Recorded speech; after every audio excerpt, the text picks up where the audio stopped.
Bem-vindos à nossa 14ª aula. O assunto dessa aula são os sistemas de equações diferenciais ordinárias lineares de primeira ordem. Tá? Essa aula está dividida em duas partes, essa aqui é a primeira, onde vamos considerar aspectos teóricos de sistemas lineares. A segunda aula nós vamos ver os exemplos. Bom, considera aqui um circuito RLC em paralelo, como mostrado nessa figura aqui.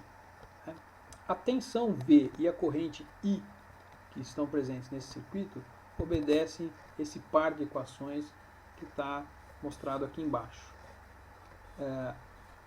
A taxa de variação temporal da tensão é igual à própria tensão dividida por L, onde L é a indutância constante desse indutor aqui. A taxa de variação temporal da corrente é essa expressão que aparece aqui, menos I, onde I é a corrente, dividida pela capacitância desse capacitor aqui, constante, menos V dividido pelo produto da resistência desse resistor, constante, vezes a capacitância desse capacitor, constante, como dito antes. Repare o seguinte, isso aqui é um sistema de equações diferenciais ordinárias de primeira ordem, que as derivadas que aparecem aqui são as derivadas primeiras, e as equações estão acopladas, quer dizer, na equação para a corrente aparece uma tensão que é uma variável desconhecida, é uma segunda variável para essa equação aqui. Essa equação depende da primeira, porque essa tensão ela só pode ser determinada à medida que for resolvida a equação para a tensão que está aqui em cima. Tá ok? Então, esse aqui é um caso clássico de sistema de equações lineares de primeira ordem, com duas equações e duas incógnitas. As incógnitas aqui são a corrente e a tensão. Nesse segundo caso aqui eu tenho um sistema, a equação para um sistema massa-mola, equação de segunda ordem, como essa aqui, gama é uma constante, ômega também é uma constante e F é um forçante que depende do instante t. X é o deslocamento da massa. Considere a variável v, que é a derivada de x, portanto a velocidade de deslocamento dessa massa. Então, v', a derivada desse v, é x duas linhas. Rearranje os termos dessa equação aqui. X duas linhas é igual a f de t menos 2 gama x' menos ômega quadrado x. Tá ok? Então repare que se você levar em consideração que eu tenho uma relação aqui que diz x' igual a v, v' igual a essa expressão aqui, eu tenho um sistema de duas equações diferenciais ordinárias nas variáveis x, deslocamento, e v, velocidade. Tá? Repare que uma equação depende da outra. Por quê? Porque na equação do deslocamento, x, aparece a variável v, velocidade.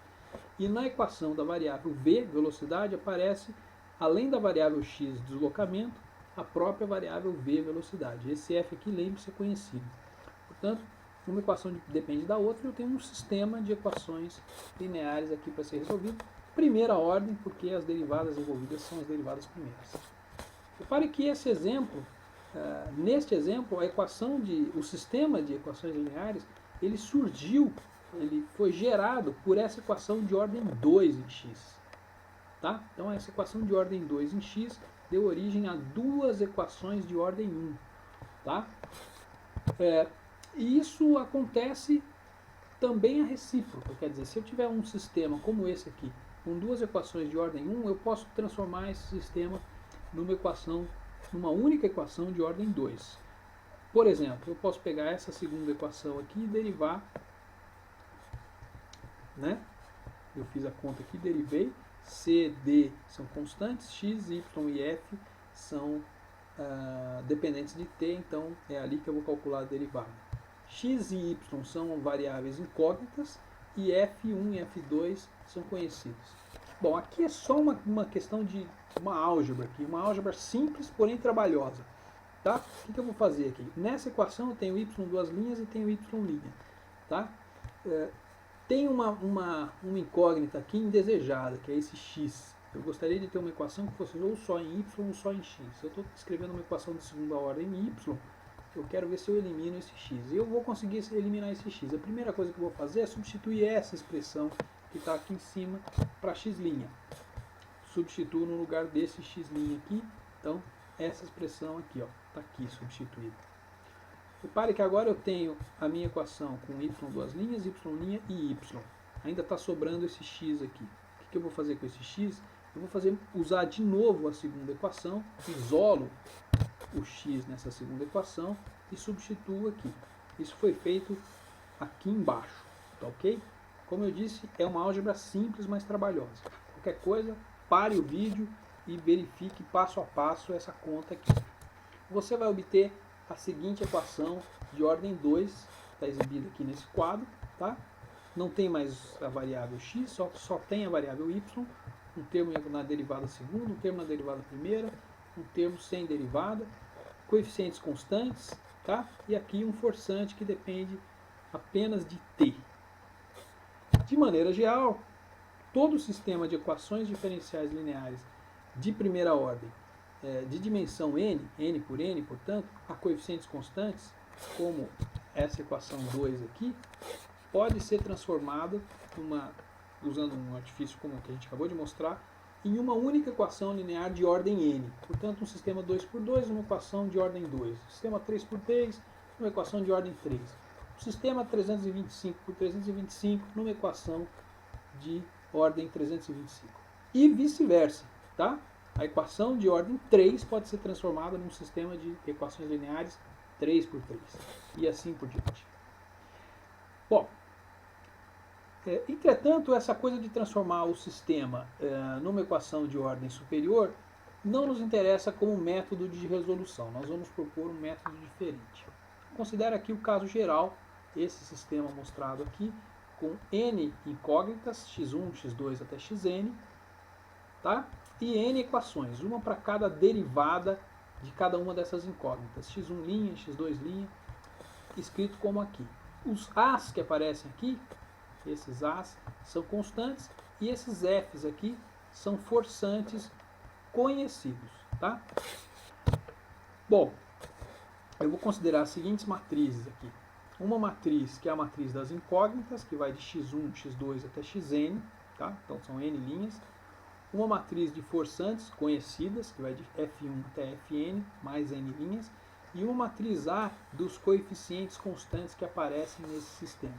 Uma matriz, portanto, n por n. Tem uma outra matriz aqui que me interessa, que é a matriz x'. A matriz x' é a matriz das derivadas de x. Então eu pego aquela matriz que eu defini, aquele x'ão, e simplesmente derivo termo a termo. Então eu tenho mais uma matriz n por n. Isso tudo para escrever o sistema na forma matricial, como expresso nesse quadro de número 4 aqui. x' é igual a ax mais f. Eu estou dando ênfase aqui nas matrizes que dependem de t, em detrimento da matriz A, que é a matriz de coeficientes constantes, não depende de t. Bom, um caso especial é quando esse f aqui é zero, tá? Nesse caso, o sistema é chamado de sistema homogêneo. Nós vamos nos ocupar da solução desse sistema homogêneo antes do que da solução desse caso mais geral aqui, da equação 4. Então, tenha em mente que daqui para frente nós vamos estar falando da equação 5. Bom, primeira coisa, se eu tiver um sistema que é homogêneo, n por n, e eu tiver n soluções distintas, aqui não está escrito, mas as soluções são distintas e são Li desse sistema homogêneo, então existe um princípio da superposição aqui também, que garante que a solução geral do sistema homogêneo é a combinação linear dessas n soluções, como está expresso aqui. Bom, como é que eu posso saber se as soluções são Li ou não? Calculando o Wronskiano dessas soluções. O Wronskiano, nesse caso, é muito parecido com o que a gente fez para as equações de ordem superior. A diferença é a seguinte, eu não preciso calcular derivada nenhuma. Eu vou tomar o Wronskiano dessas n soluções simplesmente dispondo cada uma das soluções. Lembre, cada solução dessa é um vetor de matrizes. É um vetor de matrizes, não, desculpe. É um vetor de funções. Então eu disponho cada uma dessas soluções nas colunas do Wronskiano e tomo o determinante. Portanto, aqui esse índice que está entre parênteses indica que essa aqui é a primeira solução, é o x1. Esse aqui é a segunda solução, é o x2 e assim por diante, até que a última solução xn comparece nessa coluna aqui. Os subíndices são as componentes, indicam as componentes de cada vetor desses. Muito bem. Aqui temos um teorema de existência e unicidade que garante em que situações em que a gente vai ter solução e quando que essa solução é única dos sistemas que a gente está resolvendo. Esse caso aqui é mais geral ainda do que a equação 5, que é a equação homogênea, e mais ainda mesmo do que a equação 4, que é a não homogênea. Por quê? Porque a matriz A aqui é uma matriz que pode depender de t. Nós estamos trabalhando ali com uma matriz de coeficientes constantes. Mas tudo bem, esse caso sendo mais geral, não tem problema nenhum. Bom, o que a gente sabe? A gente sabe que se os coeficientes dessa matriz A e as funções coeficientes dessa matriz A e as funções coeficientes desse vetor f forem todas contínuas num mesmo intervalo i, onde esse intervalo i tem que conter o ponto t0, onde está especificada a condição inicial, então esse sistema tem solução e essa solução é única. No nosso caso, que é o sistema homogêneo, f é zero, portanto as componentes são todas contínuas em qualquer intervalo, e a função A é uma função de... a função A não, a matriz A é uma matriz de coeficientes constantes, portanto, de novo, todos os coeficientes são contínuos em qualquer intervalo. Ok? E mesmo no caso em que esse f é diferente de zero, a gente só tem que verificar se essas funções aqui são contínuas. Mas o caso que a gente está resolvendo, por exemplo, aqui, não precisa nem ser levado em consideração. Então eu vou trabalhar com o sistema homogêneo. x' é igual a x. Tá? Eu vou supor que existe uma solução que seja exponencial para esse sistema. Tá? Por analogia com o caso 1 por 1 aqui, vamos dizer. Então eu estou supondo que tem uma solução que é uma exponencial vezes um vetor. Esse vetor aqui é um vetor de constantes. Esse vetor é desconhecido e esse r é desconhecido, mas são valores que eu vou determinar. Tá ok? Vou calcular a derivada dessa solução que eu estou propondo e substituir na equação original. Então a derivada aqui simplesmente é a derivada da exponencial, porque esse vetor é um vetor de constantes. Então é rke elevado a rt. Tá? Substituo aqui nessa equação. Então do lado da derivada entra rke elevado a rt. Do outro lado entra a matriz de coeficientes constantes, vezes ke elevado a rt, que é a solução que eu estou propondo.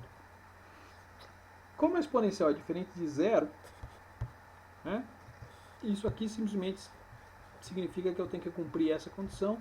AK tem que ser igual a RK. Repare que isso aqui é uma matriz, isso aqui é um vetor, K é o vetor, A é uma matriz e R é uma constante. Ou seja, eu estou diante de um problema de alto valor e alto vetor. Tá? O que é isso aqui? Isso aqui é caracterizado como R é um alto valor da matriz A e K é um alto vetor associado a este alto valor. É um problema típico de alto valor e alto vetor. Essa equação é equivalente a essa equação aqui de baixo, né? Que é um sistema n por n, onde a matriz de coeficientes é essa aqui, A menos RI, e o vetor de incógnitas é esse aqui, K.